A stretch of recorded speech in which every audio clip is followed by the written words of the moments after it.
This happened my sophomore year, so I was about 15 at the time. It was a Monday. I remember that because I had a pop quiz in my first period class that I completely bombed. Everything else about that day was totally normal. It was cold outside, one of those mornings where your hoodie isn't quite enough, but you're too lazy to bring a jacket. I was sitting in history class after lunch, counting down the minutes until the bell rang, when the lockdown alarm went off. We'd had drills before, so nobody panicked. My teacher did the usual, locked the door, turned off the lights, told everyone to move to the back corner. A few people laughed like it was no big deal, but then, after about 40 minutes, the power cut out. The emergency lights shut off. The AC stopped humming. Everything went dead quiet. And that's when we knew something was actually wrong. It happened during the peak of that bizarre and terrifying killer clown craze. You probably remember it, those viral videos of clowns lurking around neighborhoods, standing on roads at night, even chasing people in parking lots. It was all over the internet. And even though most of it seemed fake or just attention-seeking stunts, some of it felt a little too real. Then, one morning it hit close to home. A few Twitter accounts had started tagging our high school, threatening to show up at 11 a.m. The messages were short, aggressive, and clear. Things like, "We're coming to Jefferson High at 11. Don't be late to your funeral."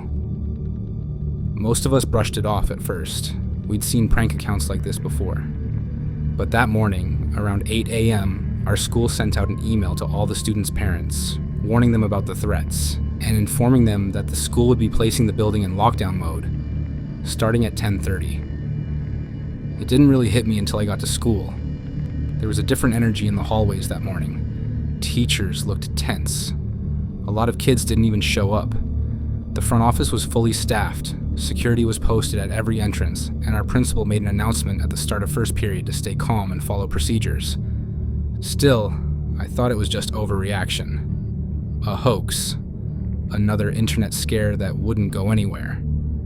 At 10:30 sharp, while I was in history class, the familiar lockdown alarm went off.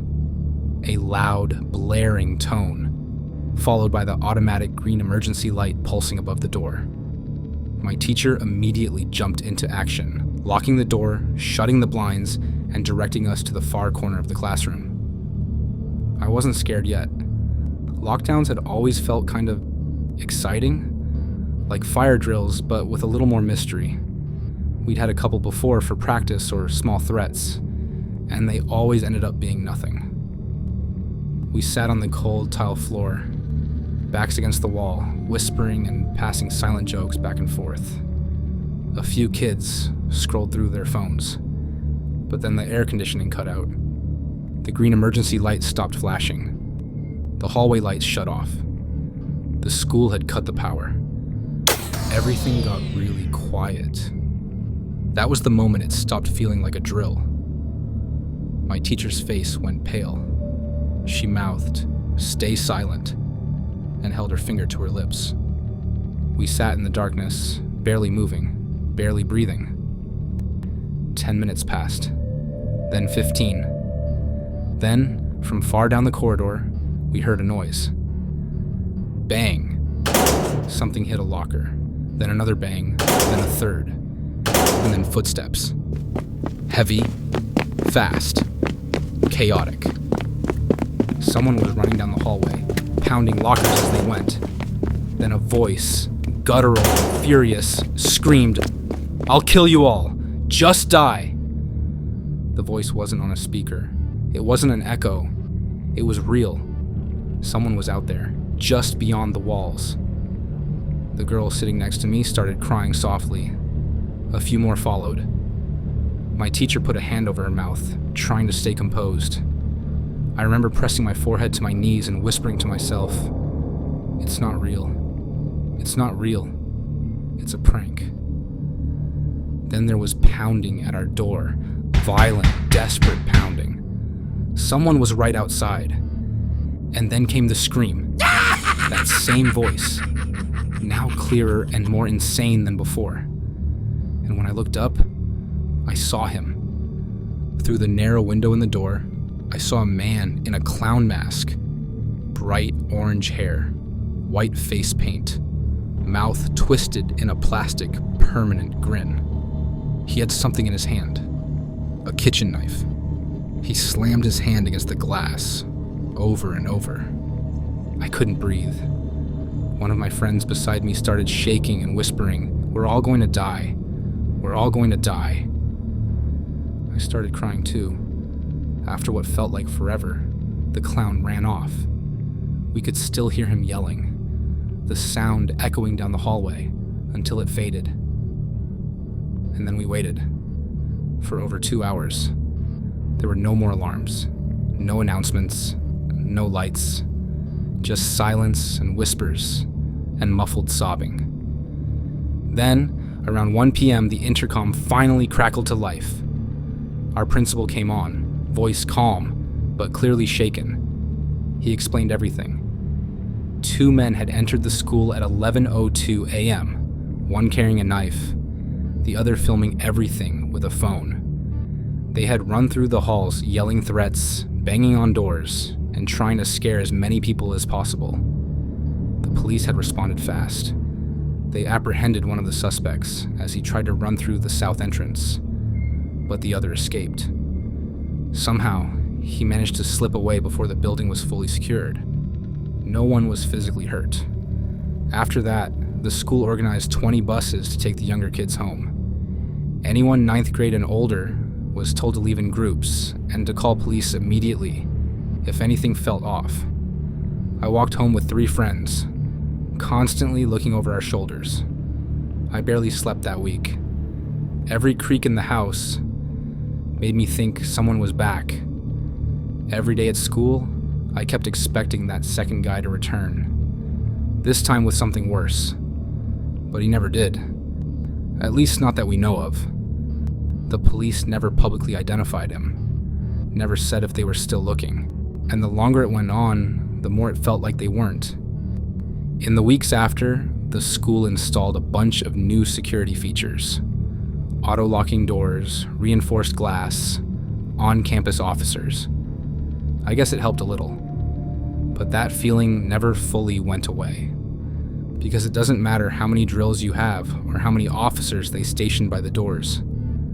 Once you've sat in the dark and heard someone scream through a door that they're going to kill you, once you've seen a mask like that up close, knowing there's a real person behind it who wants to hurt you, you don't forget that.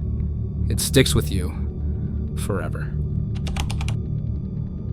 I'm very happy I'm not in school anymore. I graduated a few years ago, but more and more every day I hear about incidents at school. On the news, on the internet, on texts my friends send me, all sorts of horror stories. But the stories online are the ones I'm always finding myself glancing through. I've seen stories online of people relating how their school went into lockdown, and the story ends up being about some hobo who had been living under the school, or some crazy person from down the street who finally snapped one day. I don't know if they're true, but all I know is our school went into lockdown once, and I don't know if even the people at my school know the whole story as to what happened. I don't even know if I understand it myself. It still seems like a sort of fever dream, something that didn't happen, couldn't happen. It was the middle of 3rd period math. I had just finished a big test. I found out later I had made a bunch of mistakes and ended up getting a D, but that's not really important to the story. I used the hall pass to go use the bathroom. Unfortunately, the school bathrooms were all located at the stairwells, and of course, the bathrooms on the 1st floor, where I was, were closed for repairs. I had to go up to the 2nd floor, but before I got there, the bell rang. The bell never rang during class before, but as it did, an announcement came over the PA. Students and faculty, we are entering lockdown. This is not a drill. Please, all students and faculty follow all school procedures. I froze. I could hear sirens approaching. I came out of the stairwell, but already the doors in the hallway were closing, and I could hear them locking. I was alone and out in the open. I could go into the bathroom now, but the doors had no locks in them since my freshman year. After some juniors trapped a freshman in the bathroom and duct taped him inside a stall, they removed the ability to lock them at all. If there was somebody wandering the school, I'd have no chance if I went into there. I ran down the hall. I could see classrooms turning out their lights and covering the windows. I couldn't turn to them for help. All the instructions said to not answer the door. I had to find someplace safe nearby before something happened. I turned a corner, and I saw my chance. The janitor's closet was open. Lunch was up next period, so he was probably out setting up tables when the announcement was made.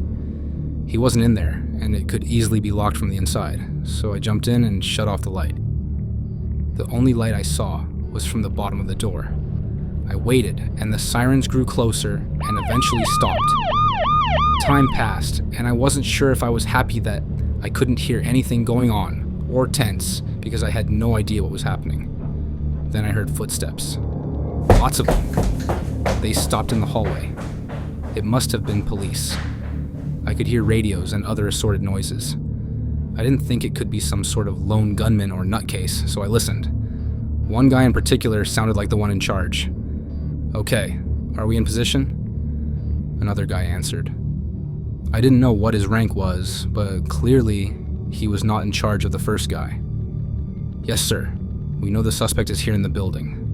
C team is across the campus, as ordered, and B team is covering the back entrances. He will not exit the building on our watch." The chief responded, "Good. Remember, he could look like anyone, but he must not escape. It's my fault he's here, and it's my duty to deal with him." I couldn't hear much for a while. There was too much movement, too many people all talking to each other to make out anybody from where I sat. I just waited for a little while. Maybe it would all just be over soon, and I could leave the closet and go back to class.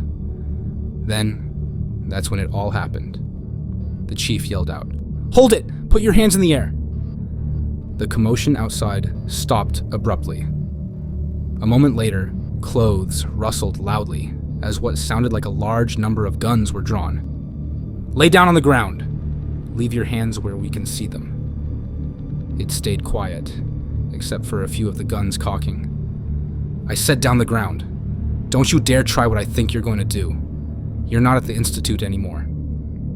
I thought I would hear shots go off, back and forth, and eventually somebody saying, "Suspect down." What I didn't expect was the scream. It wasn't a normal scream. It wasn't somebody crying out in terror. It was like a wounded animal mixed with the sound of a bandsaw hitting concrete. I've never heard anything like it before, and I hope I never hear it again. Then the guns began to fire. The horrible scream happened again, and then other screams, and then the sounds of tearing. I saw the shadows under the door as people moved and fell over, and heard the telltale splatter of gore as it soaked the floor. There was another gunshot, and I nearly yelled out myself when a bullet punched through part of the doorway. It wasn't very big, but I put my eye up against it, and I could see a group of people being attacked by somebody. But something wasn't right about him. He looked too long in places, like he'd been stretched in a taffy machine. He was moving so fast, though, that I couldn't make anything out, except for him grabbing people and throwing them around like they were nothing. There was blood everywhere. More gunshots. The scream happened again, and again. I pulled away from the bullet hole and sat back in the closet. Then the scream began to fade. I heard a thud, and then more footsteps. The chief spoke again, but he was breathing heavily, like he had been badly wounded. "Team A, he's down. I repeat, he's down. We need a cleanup. Immediately." I didn't move. I wanted to look again, but as curious as I was, I didn't really want to see. But I heard a lot of commotion for a long time. And then, nothing. I don't know how long it was after that, but then the PA announced the lockdown had ended. I came out of the closet. I tried not to look, but for all the sounds I had heard, there was not as much sign of a fight as I thought there would be. Even the blood I had seen in that brief time through the bullet hole had all been removed. I went back to my class and just told everyone I had hid in a stall in the bathroom. People were impressed with my guts for doing it, but if nobody else had heard that scream, I certainly didn't want to bring it up. As you might expect, we all went home early that day. Police and EMT were everywhere, but as far as I could see, nobody was being taken away by either. My parents came and were so happy that I was all right. They had been following everything on the news and came as soon as they could. At home that night, I ate dinner and waited to see what happened on the news. The live coverage had ended a long time ago, but when the news came back on at 10 o'clock, I wanted to see everything. As it started, I saw classes had been canceled for the rest of the week, but then things started to get weird. The news talked about a student who they refused to name, how he had come to school armed but had been taken into custody after a short firefight. Stranger still, in the footage of the hallway where the scuffle had taken place, the door of the closest, which had been my refuge, was totally unscathed. Not so much as a scratch on it, let alone bullet holes. It appeared to have been replaced outright, well before any investigation could have been completed. I saw pictures of the student being led away in cuffs. He didn't have a mark on him. He wasn't even wounded as he was pushed into a police car and driven away. All I saw was him fighting and yelling. Even in my glimpses through that bullet hole, I knew that wasn't the same one I saw. The clothes were completely different. The one I had seen had been wearing a black t-shirt and jeans. The one getting into the police car was wearing a white shirt and shorts. The news said no one had been hurt despite the gunfire. But I knew people had been wounded, even killed. I'd heard them screaming in agony as something vicious had attacked them. And then there was what that chief guy had said, talking about something being his fault, the institution, that he could look like anyone. I don't know what happened that day for certain. I didn't see enough, I didn't hear enough to get the full story. But this is what I can tell you. I know there was no shooter at our school. I know that someone was arrested that day. Someone who I didn't know, who I never heard about ever again. That's right, a shooter who never made another day's worth of news. Just disappeared. When was the last time that ever happened? I know that chief guy and his squads were not cops. I don't know who they were, but I know cops don't clean up a crime scene like that. And no human being has ever screamed like that. Ever. But whatever it was that I heard attacking those people, all I know is it came into that hallway where I was. I was alone, and if it hadn't been for that janitor's closet, I wouldn't have been safe. It could have looked like anyone. Something tells me that squad wouldn't have helped me either. It could have looked like anyone. What was it? How long had it been in our school? Had I ever been alone with it and never knew what it was? Who were those people who had come for it? Where had it come from?